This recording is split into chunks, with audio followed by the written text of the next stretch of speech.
আরামে ছিলাম, কিন্তু আমার কাছে যখনই পুলিশ কমিশনার খবরটা দেয় আমি সঙ্গে সঙ্গে তাকে বলি যে এটা খুব নক্কারজনক ঘটনা এবং খুবই বেদনাদায়ক ঘটনা। যেই জড়িত থাক তাকে ইমিডিয়েট শাস্তি দিতে হবে এবং আমরা চাই এই কেসটা ফাস্ট ট্র্যাক কোর্টে হোক। ফাস্ট ট্র্যাক কোর্টে হলে জুডিশিয়াল প্রসেসটা তাড়াতাড়ি হবে এবং তাতে আমরা ফাঁসির দাবি জানাবো। কারণ কিছু মনে রাখবেন, কিছু লোক এখনো সামাজিক অবক্ষয়ের মধ্যে আছেন, সামাজিক মূল্যবোধটাকে ভুলে গেছেন।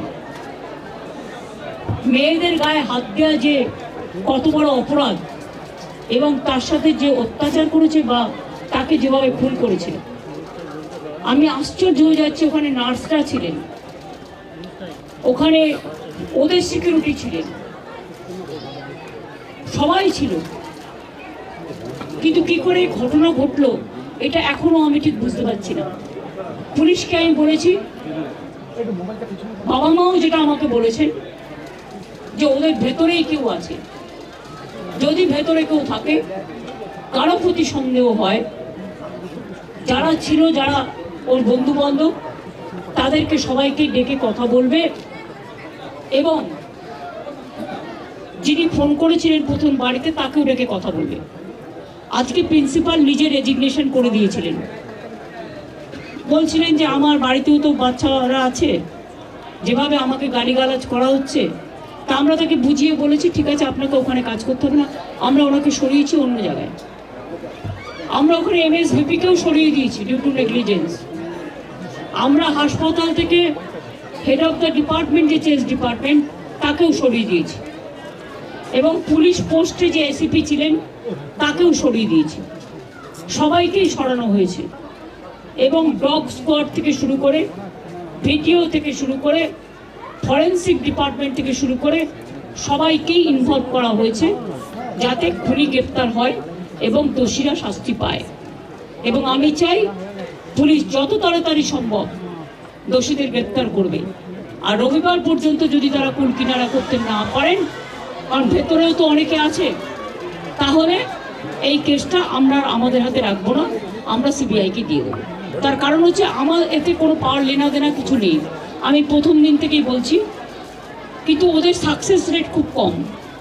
তাপসী মালিককে যখন খুন করে হত্যা করা হয়, ধর্ষণ করে, আজ পর্যন্ত বিচার হয়নি।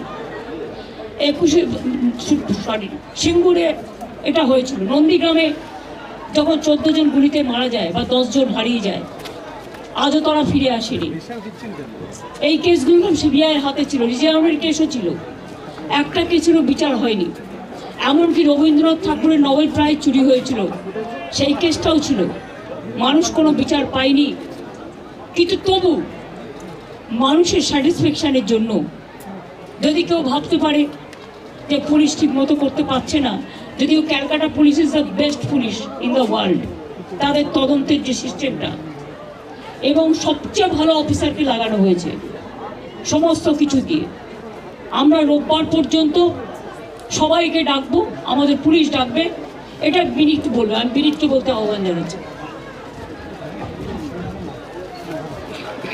আমরা অলরেডি যে ইনভেস্টিগেশন প্রসেসের মধ্যে যারা যারা ওই পিওর কাছাকাছি ছিলেন, কোনো ধরনের কোনো কানেকশন আছে, ইনভলভমেন্ট আছে, প্রত্যেকটা লোককেই ডাকা হচ্ছে এবং ডাকা হবে যদি কারো না ডাকা হয়ে থাকে। এবং আমরা অলরেডি একটা হেল্পলাইন নাম্বার শুরু করেছি, ওর মধ্যে ডাক্তাররাও আমাদেরকে বলতে পারেন, অ্যানোনিমাসলি বলতে পারেন, ফিজিক্যালি এসে বলতে পারেন কি যদি কারো উপরে সন্দেহ থাকে, কি কারণে সন্দেহ আছে। ফ্যামিলি মেম্বার সঙ্গেও আমরা টাচে আছি। কালকে অ্যাডিশনাল CP1 পার্সোনালি এখানে এসেছিলেন, উনি ওনার ভিউটা জেনে গেছেন। আমিও আজকে এসেছি, ম্যাডাম এখানে এসেছেন, আমরা ওনার ভিউটা জেনে গেছি এবং ওদের সঙ্গে আমরা কন্টিনিউয়াসলি যোগাযোগে থাকবো এবং প্রোগ্রেস অফ ইনভেস্টিগেশন নিশ্চয়ই ওদের সঙ্গে শেয়ার করব। এবং আমরা নিশ্চিত কি আগামী 4-5 দিনের মধ্যে যদি আরও কেউ থাকে, আমরা নিশ্চয়ই ওদের সবাইকে আমরা নিশ্চয়ই অ্যারেস্ট করতে পারবো। আর যদি তার সত্ত্বেও যদি ফ্যামিলি স্যাটিসফ্যাকশন না থাকে, ম্যাডাম যা বলেছেন সেটা হবে।